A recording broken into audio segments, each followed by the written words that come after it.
All right, here with Drew Dinsick, Russell Westbrook Wizards jersey out, Geno Smith Seattle Seahawks jersey in. We're going to talk NFL draft today with Brad Spielberger of PFF. But Drew, how are you, and how did you enjoy the Sacramento Kings? I absolutely loved that game. I had an enormous position on the under. I had all unders in every which way. And when Draymond got ejected, I had like this chill run down my spine, like, oh my God, this is going to go to overtime. This is not good. There's just going to be unfettered offense for the last 4 minutes here, and I'm going to be under pressure. But thankfully, the Kings have a heart and spine, and they like the beam like champions. And it was a really, really fun game. I was obviously cheering for the Kings because, the Warriors tying that thing up and sending it to overtime would have been bad news for me. So it's been an incredibly entertaining series. I wish the refs were a little less involved yesterday. That was maybe my only complaint. But so far, the Kings in their their debutante performance in the playoffs have absolutely delivered in every way. And this is going to be a very fascinating series to watch play out now. Yeah, Sacramento Kings are minus 180 to win the series now, which is still strange for us to say out loud, but that's where we're at. We'll talk NBA at the end of the show, but for now, let's bring in Brad Spielberger of PFF. Let's talk about the draft. Thanks for joining us, Brad. Let's get straight into it. Bryce Young, a couple of weeks ago, was plus 325 to go first overall, and now he's minus 1,000. He's even minus 2,000 some spots. Do you think that we go forward with the draft and draft betting as though this is just done and Bryce Young is going first?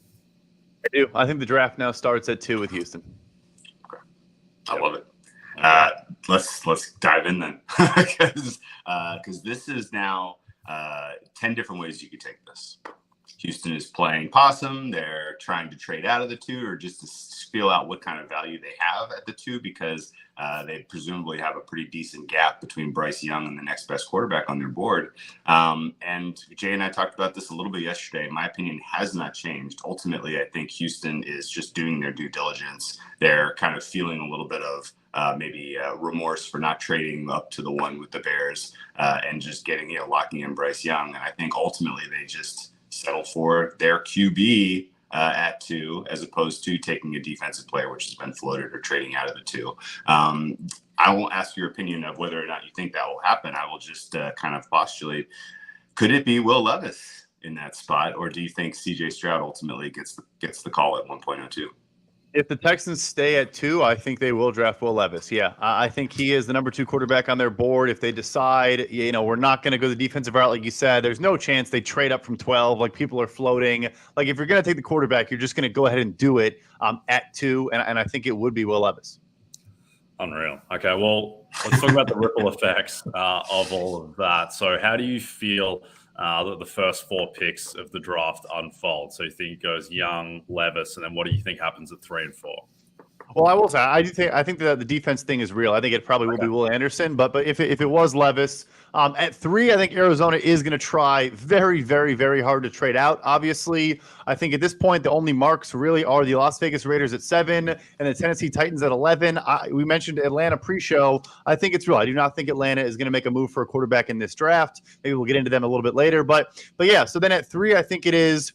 Do you take Tyree Wilson? Do you maybe even take a Jalen Carter? Do you take a Christian Gonzalez? I think is a bit of a sleeper. Or do you just try very, very hard to convince the Raiders or Titans to trade up to 3 to get ahead of the Colts to take Anthony Richardson, which I think would be the only way you sell that is you say, Indy's taking Richardson if you don't come up and beat them, with number 3. So with the Texans, because everything is going to hinge on this, do you think it's malpractice them not taking a quarterback at 2 given the quarterbacks available, or do you think that the talent is such that it makes sense to take a Will Anderson? Because I've been operating under the assumption that teams are going to act somewhat rationally and draft quarterbacks when they have positions of need, and they're picking that high in the draft. But is it not even irrational to take a defensive player because of the quarterback talent? I think letting yourself win, 2 of their last 3 games, in particular, obviously the Week 18 game with the miraculous comeback was malpractice. I mean, why be that bad for that long and not just solidify yourself in that number 1 overall pick? As a Bears fan, I appreciate it. But yeah, so I do, and I wouldn't say like you need to force a quarterback pick, but I do think there is an argument to be made of, Look, these are good prospects. A lot of teams like them. They're probably going to go pretty early. I think all four will be top 15 picks or so. If you can't take one and now you're pitching, with Bobby Sloak from the 49ers, we're bringing in this quarterback-friendly offense. We have a pretty good offensive line, frankly. Need to get some better weapons. But, yeah, if you can't develop the second through fourth quarterback in this class, like, what are you really good for as coaches and as developers of talent? I think it's fair to say. That is fair to say. I don't know. See, okay, so we don't have strong intel that the Texans are really going to take a defender or two. I think this is people putting the puzzle pieces together because the Texans are shopping the two to trade out. And I see kind of a just sort of a landscape here where Texans want to trade out of 2. Cardinals want to trade out of 3. I've heard Falcons are trying to trade out of 8. The Eagles are trying to trade out of 10. The Bears are trying to trade out of 9. Okay, that's 5 teams in the top 10 that are trying to trade down. And obviously there is no demand among the teams kind of in the teens to get into the top 10. And it feels like ultimately there's going to be a lot of bluster and or just a lot of due diligence is happening right now to see what those picks value are in the marketplace. And then these teams are going to be stuck just making those picks. And I really struggle to see how you I don't know. I just struggle to see how you get past addressing the quarterback position if you're the Texans, if you're stuck taking the pick at number 2. And so I think ultimately the bet is Levis to go 2. And part of my reason, the other thing I'll add to that, I do think that it's pretty clear that the Colts have Levis higher on their board than Stroud and Richardson. And for those reasons that, the Texans kind of know that in division, they could be facing the guy that they have graded QB2 in this draft if they don't take him at 2. And I think that's a kind of a soft factor as well, right? If if you pass on him and then you end up playing him twice a year for 10 years and, everybody loses their job. Like he succeeds. That's a disaster for you. So I think there are a lot of kind of soft indicators here that say that it goes Young, Levis, and I think that's a fun exacta bet if you can find that out there anywhere at a pretty nice price. The theory I have about sort of a glut of teams trying to trade down, does that ring true given what you've heard? And do you think ultimately we see a lack of trades in the top 10 because there is so little demand? Everything you just touched on, I've heard all the same teams, and I think it's indicative of this is not a class that is perceived super highly. And when you have, like you said, 5 teams that we all have at least heard some rumblings they want to move down, it's probably not a lot of demand, and they're trying to drum it up. I agree. I think it's going to be, we sit there and we know the teams are trying to trade, but either they don't because there's no callers, or the callers know they don't have to offer that much and the price isn't that strong. And as we should know, teams really, they don't want to be viewed as losing trades and stuff like that. So I agree. I think we might be sitting there like around 8 through 10 is when I think the first trade might actually happen. And even then it may not. Okay. Let's talk about the Indianapolis Colts, one of the stranger teams operating in existence right now. This time last year, they were the favorite to win their division. Now they are very much not the favorite to win their division. In terms of who they're going to pick at 4, do you think it's as simple as the best quarterback between Will Levis, or the remaining quarterback between Levis and Stroud that they take? Should one of those guys be available? And potentially if both are available, where would you say them leaning? I would go Anthony Richardson, even if both of those guys were available. I think they feel comfortable sitting there at 4, and they have not. Look, they did not really make a lot of strong indications to Chicago at 1 that they were trying to come up. I think they feel comfortable that they can sit there and get one of these players. But yeah, I think Richardson is their guy, and I think they do feel fairly confident he might just be there at 4. Wow. Okay. Well, Richardson is the third favorite currently to go 4th behind Levis and Stroud, though that is a little bit bunched up. And I think a lot of this is like, there's a lot of Chinese whispers around, who teams like. And I think that a lot gets lost in translation. For instance, there's just no buzz at all about Anthony Richardson going 2. But the strongest kind of hearings that I've heard out of around Houston and people who are plugged in is that it's not so much the infatuation with Levis, it's more the infatuation with not Stroud. And it just seems like they're not going to take CJ Stroud second for a variety of reasons, which we don't have to get into. But I do think that, Anthony Richardson, he seems to have just gone somewhat under the radar. Where do you see Richardson going, Drew?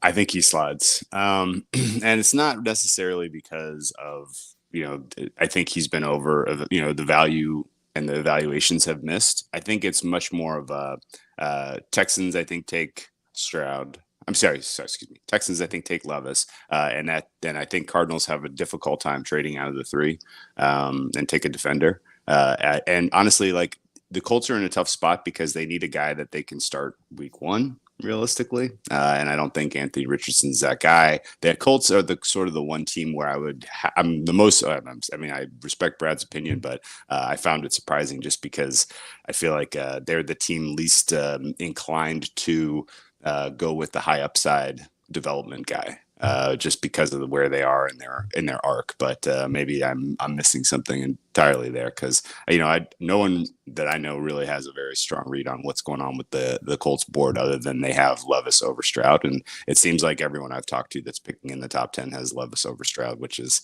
kind of surprising, but here we are. So I think ultimately Colts, Colts are still a wild card. They take a quarterback, and I would lean Stroud very, very lightly, just because I think he's more likely a guy you can play early in the season as opposed to a guy you have to really work hard to develop. Does that make sense, Brad? Makes total sense. I will say, I think for two reasons. Look, Chris Ballard buying himself more time. That's what he's the king at. So maybe you could argue that Anthony Richardson buys him even more time in this job. And then I think when you hire Shane Steichen, we're talking pre-show about Jalen Hurts' extension. Shane Steichen's a big reason for that, right? He's a big part of developing that type of player, of making defenses, that you face easier for your quarterback by using their rushing ability and their talent. And that, to me, is Anthony Richardson. I agree, though, that he, Gardner Minshew's probably getting more starts if it's Richardson over CJ Stroud. Yep, that makes sense. Let's talk about my Seattle Seahawks, who haven't been covered as much because it doesn't seem like they're going to take a quarterback. Do you think there's any chance, Brad, that they could take Richardson if Richardson slides to 5, or do you think that they just go the best defensive player on their board? It's there. I wouldn't be shocked, but I do think, and I know Peter King put this out now. He said it was the worst kept secret, and I would agree with that assessment. Like, I think the Jalen Carter window opens there, and I think 5, 6, 7, 8, 9, 10. Like, he's going in that range, and I think Seattle might know that and just go ahead and take him. Yeah. Okay. Interesting. The Carter thing is fascinating. Guy pretty plugged into the Seahawks out of the UK has been kind of adamant that Seahawks really would not ever go in that direction just because of the questions at character. And honestly, his case is pretty airtight, I got to say, because Seattle they tacked directly into, we want high football, you guys who are committed to the game and who are going to work hard and who are going to develop into, guys we can play for 5-10 years. And, the buzz and the reports around Carter and his practice ethic, his work ethic at Georgia are really, really spooky, and everybody knows this. And so it's tough for me to see him really fitting in Seattle. And I kind of assumed that their board looks like Will Anderson. Please, Will Anderson, fall to us at 5. Hopefully Will Anderson is there at 5. And if not, then maybe they think about Anthony Richardson or the long-term quarterback prospect. But let me ask you. We've covered the top 4 quarterbacks every which way. I don't think and the fact that we're this close to the draft and don't really have any answers has made it one of the more fun drafts, but also one of the more difficult to bet because there just hasn't been much liquidity because everybody's afraid of the scenario unfolding where everybody knows and you're the last to know and you're taking all this taking all this getting all this exposure on what ultimately is the correct outcome here. But do you think that we start to crystallize some of this top 5 between now and the start of the draft, or do you think we will sit there and be truly surprised when picks 2, 3, 4, 5 come in? I think we could get a little bit more indication. Not a ton, though, right? Because Arizona is truly just a total wild card. But I think now that 1 seems to be solidified, then maybe that kind of trickles down a little bit. But no, I agree with you. I don't think we're going to have a lot of, because Carter's a massive question mark, because the quarterbacks are so unique. I think one of Richardson, Stroud, or Levis could be outside the top 10, frankly. I don't think we're going to have a ton of clarity coming into the draft. Yep. All right, let's talk about offensive linemen. In terms of the first offensive lineman draft at the market right now is Peter Skoronski. He's the favorite, very slightly over Paris Johnson Jr. That's close to a pick. Do you have a lean, Brad, between who of those two would get picked first? Yeah, I think this is a classic example, frankly, of we are projecting onto the league and we think, oh, you should take a tackle. You can't take a guy that has short arms and might be a guard and all of these things. My understanding is Skoronski is well ahead of the rest of the offensive linemen in this class on pretty much every team. Even the teams that do say he's a guard, and those teams do exist, they're comping him to guys like Zach Martin and elite talents at guard. So I'm not saying that. I'm not saying I buy that. And I will say in general in the draft, I think pretty much any minus money bet is a sucker bet in the draft. But if you're betting anything here, I think Skoronski being the first offensive lineman is pretty solid.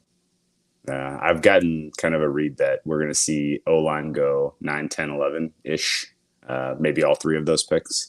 And so I think figuring out first offensive lineman is figuring out who the Bears really covet. And the Bears have vetted so many people, it's impossible. Do you have a read on who the Bears like? No, not a read whatsoever. What about you, Brad? I think they honestly would like to trade down more than anything. If they're sitting there at 9 and Jalen Carter's off the board, I think they want to just move down. I think they would probably go tackle. I'll tell you this, though. I wouldn't rule out the Detroit Lions and the Las Vegas Raiders in the offensive line market as well. Okay.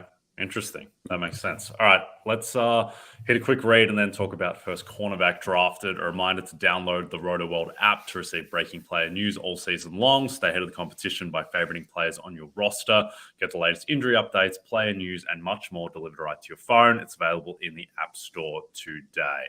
All right, first cornerback drafted market. Devin Witherspoon, minus 225. Pretty heavy favorite, but not off the board by any means. And then Christian Gonzalez is plus 160. Then outside of that, it starts to get a little fanciful. What do you make of this market, Brad, between Witherspoon and Gonzalez? Yeah, this will be my biggest exposure in the draft, probably by a decent amount. And I think Christian Gonzalez is the pick here for sure. I don't know why this market keeps swinging back and forth. I know a lot of it is tied to mock drafts. A lot of it is tied to, Devin Witherspoon can eat glass with Dan Campbell and all these picture perfect things. I would be shocked. I would be downright shocked if it's not Christian Gonzalez first. Like I said, though, I could be wrong, but that will be my biggest exposure of the draft. I don't know. The eating glass correlation is pretty strong. The last time I, had a guy tied to a coach because they both ate glass, it was 100%. So I don't know about this one. I will say though that there's enough uncertainty about what the Lions will do. I agree with you. It's not out of the question that they would take an offensive tackle. It's not out of the question if Anthony Richardson is available at 6, they wouldn't take him as a project. I think the Lions are definitely sneakily in the quarterback market if someone slides. And I think that could really turn that market on its head, because I think Witherspoon is the favorite only because people have decided that it is already a done deal that he's going to the Lions. And I think the top 5 unfolding in an uncertain way could create uncertainty there. So, and actually, let's go back to your point, Brad. Laying juice in a market like that, where you're expecting that the 6th pick will certainly be this, is a sucker bet this far out of the draft. So we fully agree there. Do you have a read in terms of how the cornerbacks overall are evaluated by this year's draft? Because I do have one minus money play in the accounts tied to a number of other parlay pieces that is over 4.5 cornerbacks drafted in the first round. Or actually, I think it's defensive backs, which hopefully includes safety, but we'll see. Do you have a read on just in general? This is a good cornerback class. We're expecting 5, 6 of these guys to get picked on day one.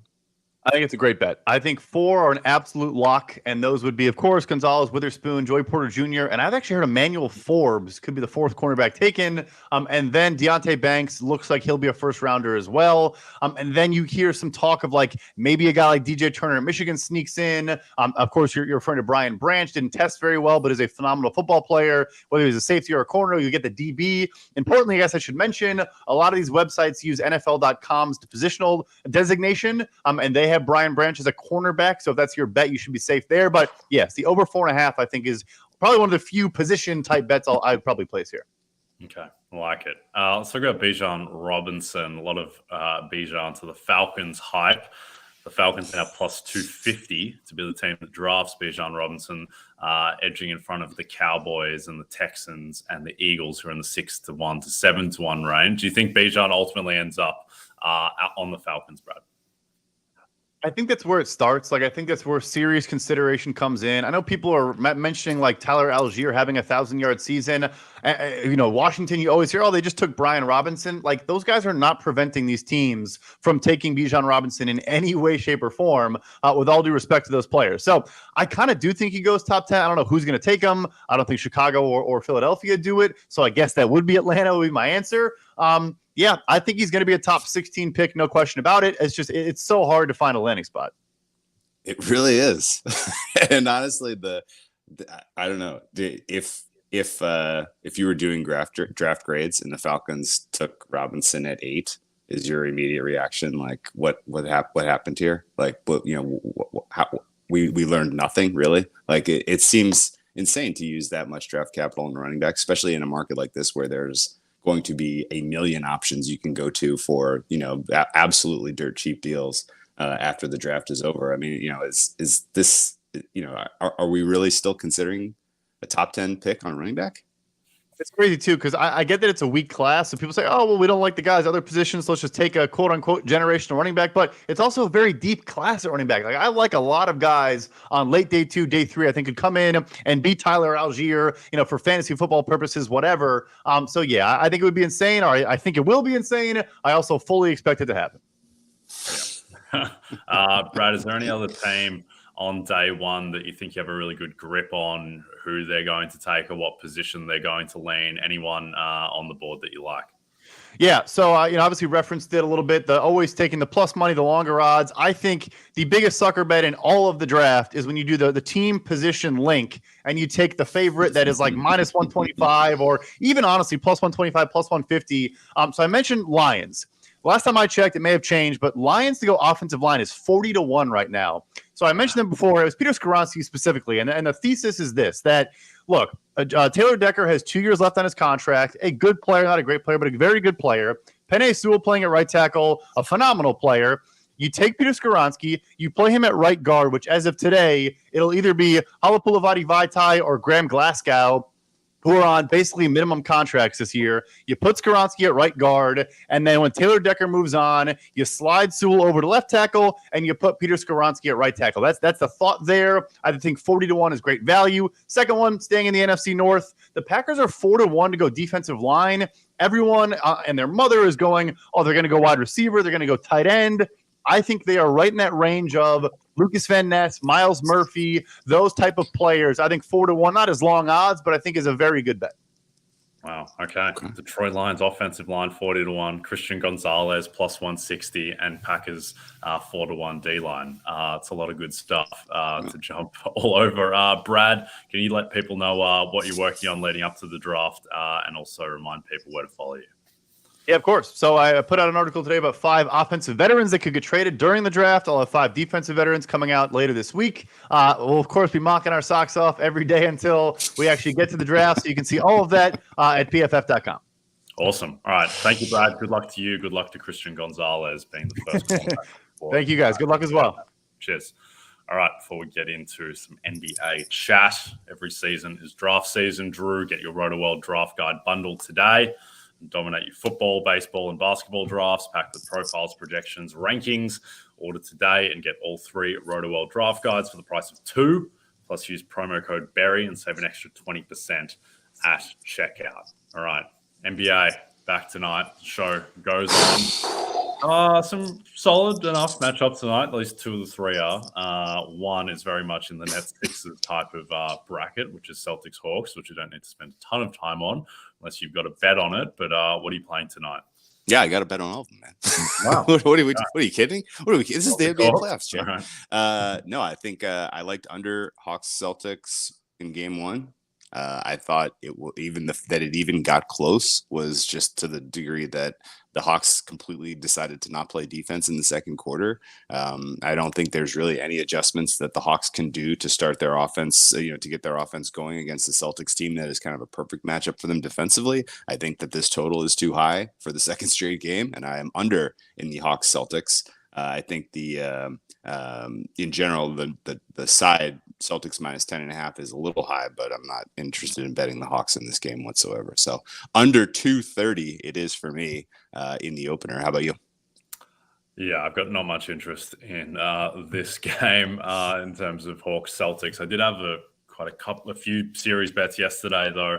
So what I played yesterday was the Milwaukee Bucks minus 240 to beat the Heat as soon as it was reported by Shams that Giannis is they're optimistic about his availability to play game 2. And given that the X-rays were negative, I suspect that he will be playing, and the line certainly reflects that at the moment. So Bucks minus 240. Very reminiscent of when I think they lost game 1 to the Bulls last season, and then were minus 240 to beat the Chicago Bulls. This Miami team isn't good at all. And I know there's still a little bit of mystique off of getting the 1 seed last year and pushing the Celtics to game 7. I mean, that was a different team largely, and they're not playing at nearly the same level. They don't have the same availability of players. They're hugely dependent on Caleb Martin, and Kevin Love is getting real minutes, and they're just not playing at the same level. And they got waxed by the Hawks and barely beat the Bulls in games that they needed to win to save their season. So all in on the Bucks minus 240. Also, by the same token, all in on the Suns at minus 170. I don't think that Russell Westbrook will be putting his Scottie Pippen costume on again on the defensive end. I just don't believe in this Clippers team. I believe in Kawhi Leonard, but there's just not enough depth of real strong above average players to keep pace with this Suns team, who I think continue to figure things out each game, and they're going to play better than they did in game 1. So I like the Suns minus 170. And then the underdog who plays tonight, the Cleveland Cavaliers. Bet them at plus 146 to win the series against the Knicks. I think Josh Hart, who's limping around on his ankle, listed doubtful for tonight. I think that is a really big deal. And it's not just because Hart is out, but when guys go out, it's all about what the drop-off is to the next man up. And so if, for instance, Quentin Grimes goes out, that's a big loss, but Emmanuel quickly can fill a lot of those minutes. If Josh Hart is out, that means more RJ Barrett. And RJ Barrett in the first place. I thought it was very concerning that despite RJ playing horribly, that Tibbs stuck with him until there were 80 seconds left in the game before finally bringing in Grimes. I just don't think RJ is very good. I don't think he fits next to Randall and Robinson at all. I don't think he really fits next to Bronson. I don't think he really fits next to anyone because I don't think he's very good. And so I think there's going to be a lot more of him. So I like the Cavs to play less Chetty Osman as defensive stopper and ultimately win this series. But what say you, Drew? I think that's a fair breakdown. I will only say that I didn't play it for the series, but I did play the Cavs tonight at minus 5.5. I think 6 is starting to get closer to fair, but it's still a fine play. Here's the problem.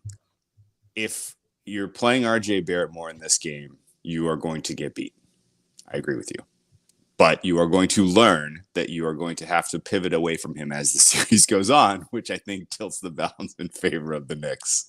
So I almost feel like this is counterintuitive, maybe, but I feel like Tibbs is going to learn the lesson the hard way that he can't have RJ Barrett out there one way or the other. And now if it's a matter of Hart is just unavailable entirely because he's injured, then so be it. Then you made a great series play on the Cavs. But I am concerned that we get to game 5, 6, 7, and Hart is better and Barrett is benched, and now we're talking about Knicks are going to move on to the next round because the way Brunson's playing and playoff Brunson is just freaking awesome. And I know that Donovan Mitchell is a special player. I know that he was able to be just truly pretty unbelievable offensively for the Cavs in game 1, even in a losing effort. But Cavs depth is a problem. Cavs coaching is a problem. Cavs having answers, solving puzzles over the balance of the series, I think is going to be a problem. They just don't have enough enough tendency breakers, enough versatility.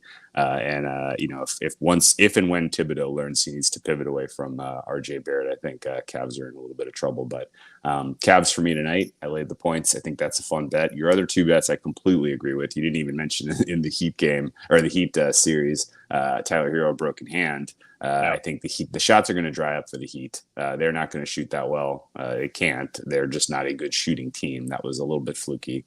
Giannis being healthy is going to make a huge difference in terms of getting, defending Jimmy Butler at the rim. So I think that's a good look.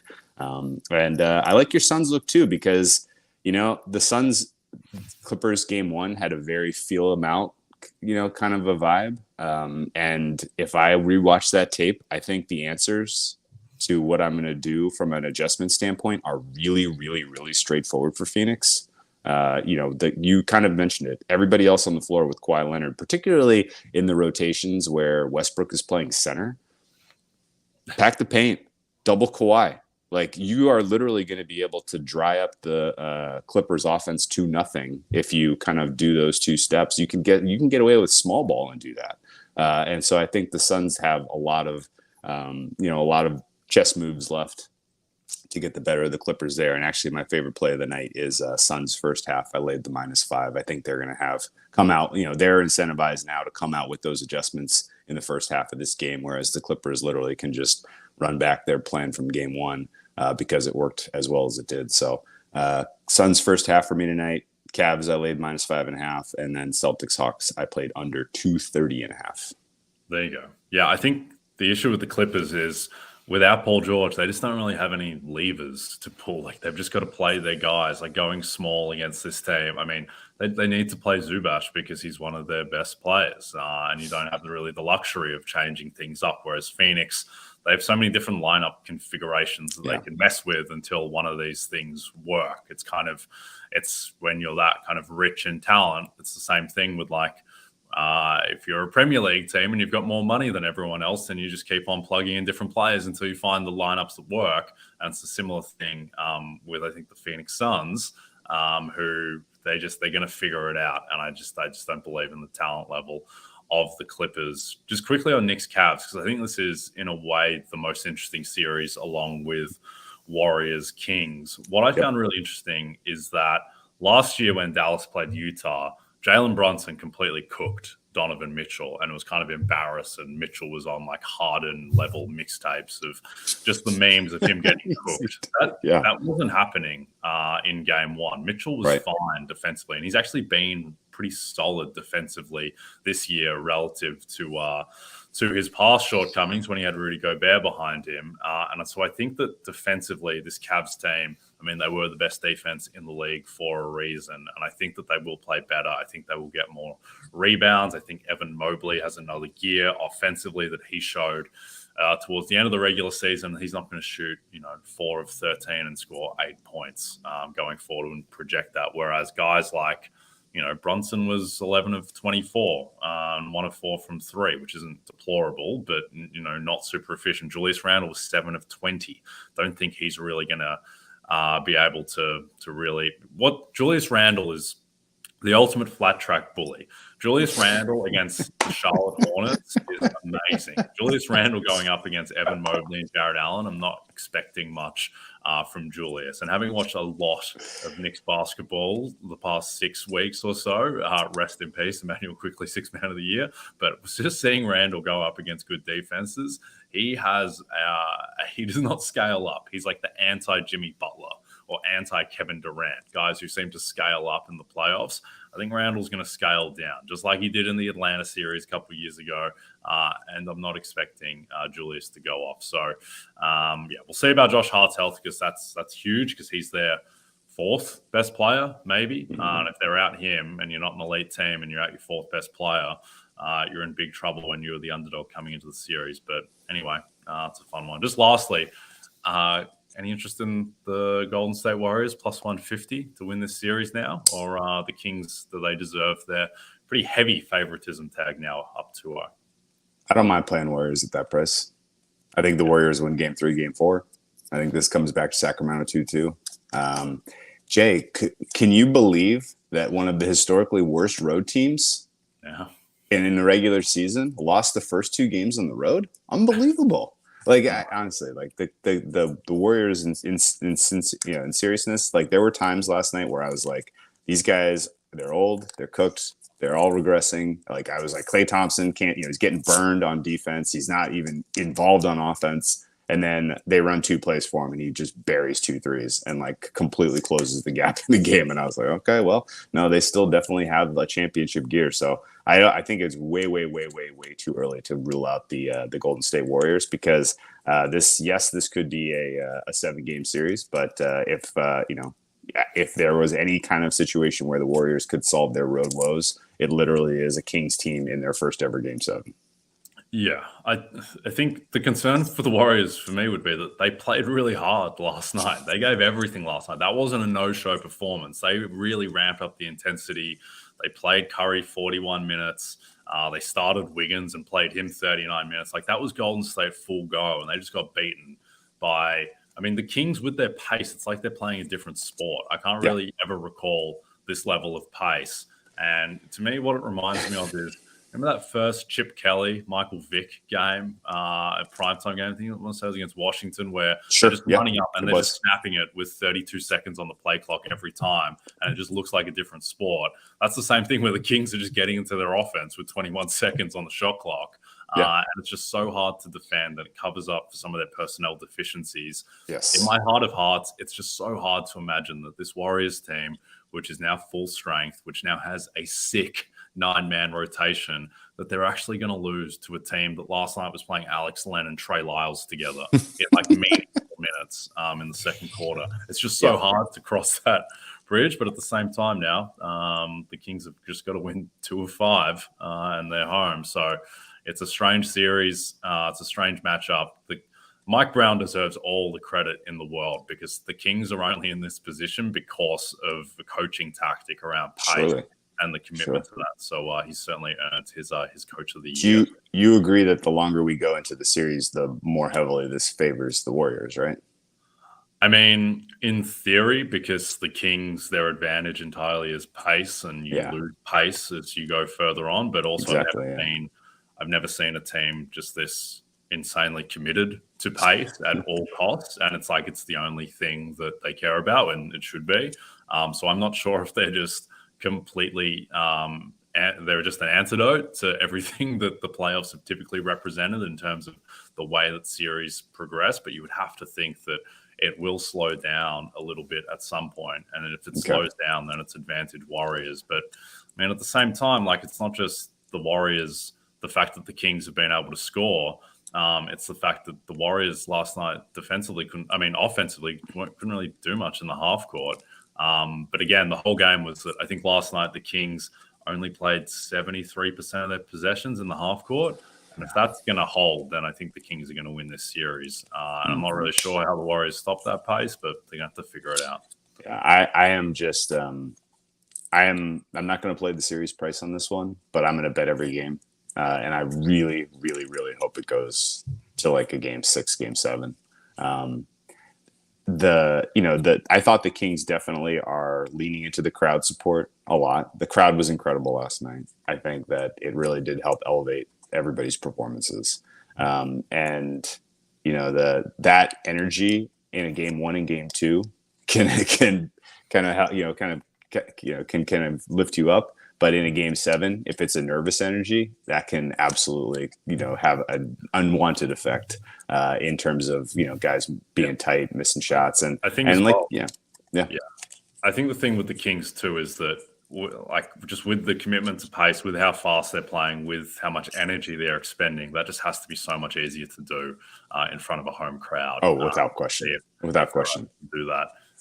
In game 3 against the Warriors in San Francisco. Anyway, we'll get to that one, but for now we are done. Don't forget to check out NBCSportsEdge.com for more information to help you with your wagers. Thanks for those watching on the NBC Sports YouTube channel. If you're listening to us in podcast form, don't forget to rate and subscribe. Thanks again to Brad Spielberger for joining us. From Jay Croucher and Drew Dinsick, we'll see you tomorrow.